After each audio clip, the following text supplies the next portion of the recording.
మ్యాగజైన్లో ఒక విషయం వచ్చింది.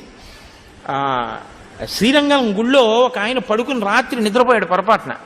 నిద్రపోతే తెల్లవారుజామున చీకట్లో పూజ చేయడానికి వస్తారట విభీషణుడు. వాళ్ళు అక్కడ ఉన్నటువంటివి కొన్ని పువ్వులు అవి పట్టుకెళ్లడంలో ఈ వీణ్ణి కూడా బుట్టలో వేసి పట్టుకుపోయారు.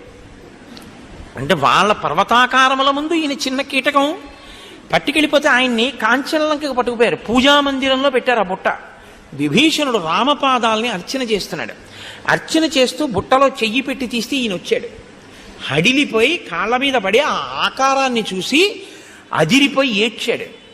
పొరపాటున వచ్చావు కాబట్టి నిన్ను విడిచిపెడుతున్నానని మళ్ళీ రాక్షసులకిచ్చి శ్రీరంగంలో దింపేశారని అతను తన అనుభవాన్ని వివరించినటువంటి గాథ పడిందోసారి ఒక మ్యాగజైన్లో. అయితే మన దౌర్భాగ్యం ఏమిటంటే ఇలాంటి వాటికి వేటికి తగినంత ప్రచారం ఉండదు. అక్కర్లేనివి, అనవసరమైనవి. ఒకానొక మ్యాగజైన్లో ఒక విషయం వచ్చింది.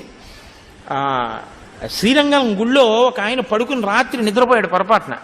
నిద్రపోతే తెల్లవారుజామున చీకట్లో పూజ చేయడానికి వస్తారట విభీషణుడు. వాళ్ళు అక్కడ ఉన్నటువంటివి కొన్ని పువ్వులు అవి పట్టుకెళ్లడంలో ఈ వీణ్ణి కూడా బుట్టలో వేసి పట్టుకుపోయారు.